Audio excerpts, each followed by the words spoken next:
Assalamualaikum, salam Malaysia Madani. Kanta 744 dimulakan dengan rangkuman berita utama dalam segmen esensi.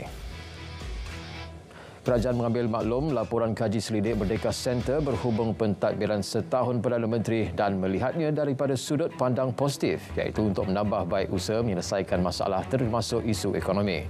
Menteri Komunikasi dan Digital berkata kerajaan akan memberi fokus kepada pembangunan ekonomi termasuk pendapatan rakyat tahun hadapan. Beliau mengulas laporan kaji selidik Merdeka Center berhubung kadar penilaian kelulusan Datuk Seri Anwar sebagai Perdana Menteri. Kelayakan syarikat agensi pelancongan terutamanya perniagaan berkaitan umrah di Arab Saudi akan diteliti dan disemak semula.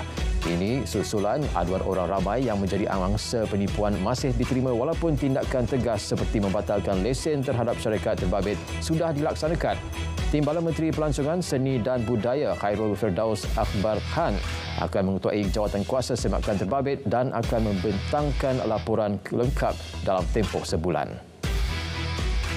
Usaha reformasi dalam bidang ekonomi menuntut keterlibatan seluruh anggota masyarakat demi manfaat bersama. Perdana Menteri menekankan signifikannya peranan gerakan koperasi menyokong usaha tersebut. Gerakan koperasi dilihat selari amalan demokrasi menerusi pendekatan merakyatkan perniagaan dengan penglibatan bermula dari akar umbi. Jumlah kes demam denggi menurun 2.6% kepada 2,372 kes pada minggu epidemiologi ke-46 iaitu bagi tempoh 12 hingga 18 November lepas berbanding 2,435 kes minggu sebelumnya. Ketua Pengarah Kesihatan Datuk Dr. Muhammad Razi Abu Hassan berkata tiada kematian akibat komplikasi demam denggi dilaporkan. Bilangan lokaliti hotspot yang dilaporkan adalah sebanyak 66 lokaliti berbanding 70 pada minggu sebelumnya. Tribunal Anti Gangguan Seksual akan bermula beroperasi sebelum Januari 2024. Ketika ini, Kementerian Pembangunan Wanita, Keluarga dan Masyarakat di peringkat akhir mengemaskini garis panduan Jabatan Kebajikan Masyarakat mengenai pengendalian kes keganasan rumah tangga untuk dijadikan rujukan dan panduan kepada agensi berkaitan. Lantikan Presiden, Timbalan Presiden dan 10 ahli jawatan kuasa tribunal akan dilakukan dalam masa terdekat. Penyelesaian isu ketidaksepadanan pekerjaan mengikut industri jadi keutamaan Kementerian Sumber Manusia khususnya libatkan Siswazah. Bagi mengatasinya, pelbagai inisiatif dilaksanakan. Antaranya Karnival Kerjaya, Program Bina Kerjaya Pekerja Sektor Tidak Formal dan pelanjutan insentif pengajian secara bersasar. Akibat terpedaya dengan sindiket penipuan pengendali telefon, seorang guru lelaki kerugian RM259,000. Mangsa berusia 53 tahun itu tampil membuat laporan polis selepas menyedari dirinya ditipu suspek yang menyamar sebagai pegawai polis. Terdahulu bangsa dihubungi seorang lelaki yang mendakwa daripada Pusat Respons Skam Kebangsaan. Bangsa kemudian dihubungi seorang individu mendakwa konon pegawai IPK Ipoh dan menuduh mangsa terbabit pengubahan wang haram. 8 naskah buku disyaki mengandungi unsur komunisme dirampas dalam pemeriksaan di sebuah premis di Petaling Jaya. KDN memaklumkan tindakan itu melaksanakan bahagian penguatkuasaan dan kawalan selepas menerima maklumat berkaitan penjualan buku terbabit. Tindakan selaras peruntukan di bawah Seksyen 18 Akta Mesin Cetak dan Penerbitan 1984 yang membolehkan penguatkuasa KDN menahan apa-apa hasil penerbitan yang disyaki menyalahi undang-undang untuk tujuan kajian lanjut. 4 beradik termasuk seorang bayi 10 bulan yang dipercayai ditinggalkan di Pondok Pengawal Kompleks Pentadbiran Daerah Perak Tengah telah dibawa ke hospital untuk pemeriksaan. Mereka kini dalam jagaan baik. Terdahulu dilaporkan 4 beradik yang terdiri daripada 2 lelaki berusia 11 dan 3 tahun, bayi lelaki berusia 10 bulan serta kanak-kanak perempuan berusia 6 tahun ditemukan ditinggalkan di hadapan kompleks berkenaan. Hujan lebat berterusan tahap buruk dijangka berlaku di beberapa kawasan di Kelantan serta seluruh Terengganu sehingga Ahad ini. Amran ini di Kelantan melibatkan kawasan Tumpat, Pasir Mas, Kota Baru, Jeli, Tanah Merah, Bacok, Macang, Pasir Putih dan Kuala Krai. Turut diramal, hujan berterusan tahap waspada dijangka di Gua Musang, Kelantan. Manakala di Pahang melibatkan 2 kawasan, Jelantut dan Kuantan. Amaran hujan berterusan turut dikeluarkan bagi keseluruhan daerah di Perlis, Kedah dan Pulau Pinang. Manakala di Perak, melibatkan beberapa kawasan seperti Kerian, Larut, Matang dan Selama, Purul Perak, Kuala Kangsar dan Manjung hingga Khamis. Semua jawatan kuasa pengurusan bencana daerah yang terlibat dengan banjir digesa supaya segera menyemak dan mengesahkan senarai ketua isi rumah yang ditempatkan di PPS. Ia bagi membolehkan kerajaan melalui agensi pengurusan bencana negara menyalurkan segera bantuan wang insan RM1,000 kepada setiap ketua isi rumah yang terjejas. NADMA juga telah menyalurkan peruntukan asas sebagai peruntukan awal yang boleh terus disalurkan kepada ketua isi rumah. Satu operasi bersepadu bersama agensi keselamatan akan diadakan dalam mengawal penyeludupan barang bersubsidi ketika banjir di Kelantan. Operasi akan melumpuhkan kawasan sepadan terutama di sepanjang Sungai Golok.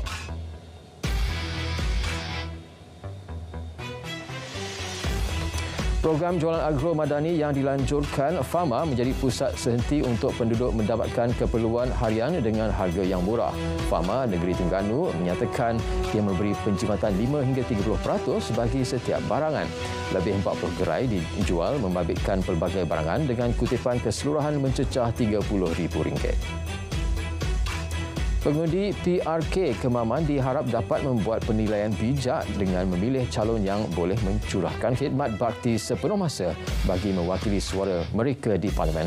Pemilihan Jeneral Bersara Tan Sri Raja Muhammad Afandi dianggap tepat memandangkan beliau anak tempatan dan mampu mencurahkan bakti di Parlimen tersebut secara sepenuh masa. Beliau boleh menjadi jabatan penghubung antara rakyat Terengganu dan kerajaan pusat. Tawaran menjadi calon pilihan raya kecil disifatkan sebagai satu call of duty bagi Jeneral Bersara Tan Sri Raja Muhammad Afandi. Beliau mengakui tidak mudah buat keputusan menerima tawaran itu, namun akhirnya bersetuju bertanding demi pembangunan Kemaman dan kebajikan penduduknya. Presiden Amanah berharap individu seperti Tan Sri Raja Muhammad Afandi diberi peluang menjadi wakil rakyat Parlimen Kemaman seterusnya membawa angin perubahan politik di Pantai Timur. 3 lagi pihak berkuasa tempatan PBT di Melaka dijangka melaksanakan Melaka Industrial Booster MIB selewat-lewatnya suku tahun depan. Pelaksanaannya MIB bertujuan menjadikan Melaka negeri mesra pelaburan. Majlis Perbandaran Hang Tuah Jaya MPHTJ telah melaksanakan projek rintis yang dijangka selesai awal tahun depan. MIB merupakan proses mesra pelabur bagi pengeluaran permit pembinaan daripada 180 hari kepada hanya 30 hari sahaja. Adik robot ciptaan sekumpulan pelajar dari Sekolah Menengah Sains Hulu Terengganu terpilih mewakili Malaysia ke pertandingan First Global Challenge di Singapura Oktober lepas. Kumpulan pelajar tingkatan 4 berkenaan mempersembahkan demonstrasi robotik hasil ciptaan mereka kepada pengurus tertinggi LAM Research, penaja utama First Global Challenge. Syarikat itu membantu dari segi bimbingan dan nasihat untuk mengembangkan lagi potensi mereka dalam membangunkan ciptaan robotik. Kerajaan Negeri Pulau Pinang membentangkan belanjawan 2024 berjumlah RM1.422 bilion dengan anggaran defisit RM514.53 juta. Daripada jumlah terbabit, RM1.047 bilion diperuntukkan bagi perbelanjaan mengurus. Jumlah itu menunjukkan peningkatan RM58.13 juta berbanding tahun ini. Hasil yang boleh dikutip pula dianggarkan berjumlah RM533.08 juta. Penubuhan kelas tahfiz Khairul Ummah di Penjara Kajang merupakan platform mengembangkan pengajian berteraskan Al-Quran dan pendidikan Islam di institusi penjara. 20 penghuni penjara terpilih menjalani kelas tersebut dengan bimbingan guru-guru tahfiz bertauliah berserta modul pembelajaran yang bersesuaian. Program kerjasama Jabatan Penjara Malaysia dan Majlis Agama Islam Selangor itu juga sebagai inisiatif membantu proses pemulihan jiwa dan rohani banduan beragama Islam. Sokongan dan perhatian rakyat Malaysia pada nasib rakyat Palestin tidak pernah surut.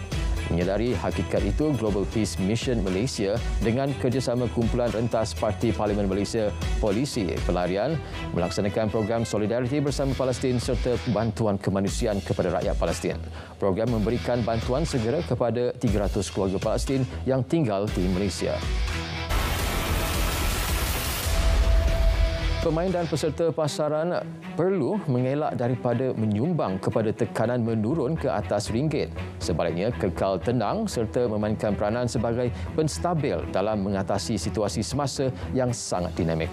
Bank Negara memerhati dengan teliti sentimen pasaran serta awam kerana ia menyedari bagaimana sentimen turut memacu sebut harga dan nilai pasaran ringgit dolar termasuk aliran pasaran yang tingkah laku orang ramai.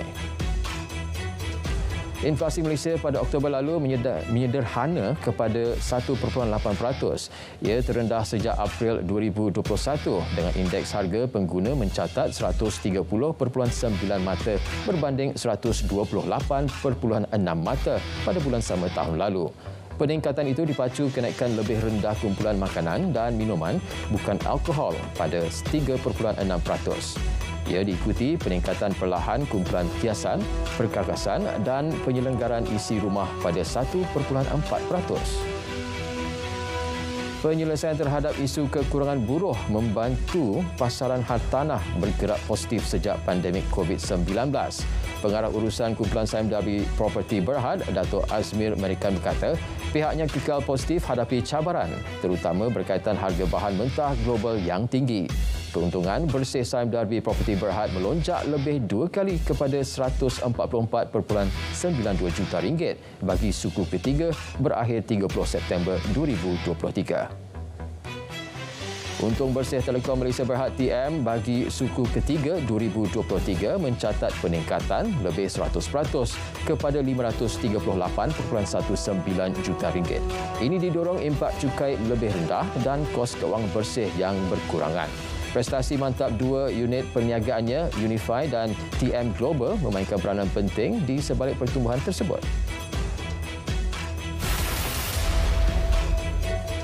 Bas yang membawa tahanan Palestin menyeberangi Ramallah di tebing barat pada Jumaat. Sambutan kepulangan mereka bagaimanapun dicemari dengan tindakan tentera Israel yang melepaskan gas pemedih mata. Menurut jurucakap Kementerian Luar Qatar, 39 tahanan melibatkan 24 wanita dan 15 remaja lelaki telah dilepaskan. Ia sebahagian daripada perjanjian gencatan senjata antara Hamas dan Israel. Sebagai pertukaran, Hamas bersetuju melepaskan 24 tahanan Israel.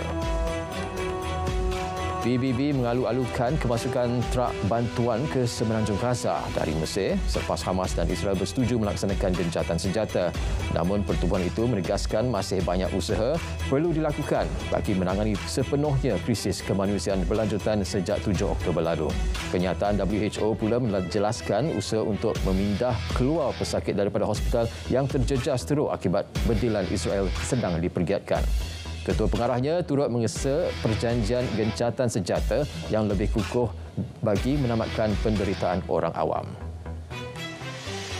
Taiwan melanjutkan tempoh latihan ketenteraan dari 4 bulan ke setahun bermula Januari 2024. Menurut Presidennya, perubahan ini dibuat bagi meningkatkan kualiti pertahanan dan keselamatan negara terutamanya daripada ancaman China. Latihan ketenteraan diwajibkan kepada semua golongan belia di Taiwan. Taiwan yang disokong Amerika Syarikat sering kali menjadi sasaran China yang tidak mengiktiraf negara tersebut. Presiden Filipina Ferdinand Marcos Jr. mengadakan pertemuan bersama Presiden China Xi Jinping sebagai usaha mengurangkan ketegangan di Laut China Selatan. Pertemuan tersebut turut membincangkan akses nelayan Filipina di lautan tersebut. Kedua-dua negara komited dalam mengekalkan keamanan dan memastikan akses laut dan udara di Laut China Selatan terbuka. Kanta 744 berakhir di sini. Dari sungai ke segara, Palestin pasti merdeka. Malaysia Madani, tekad perpaduan, penuhi harapan.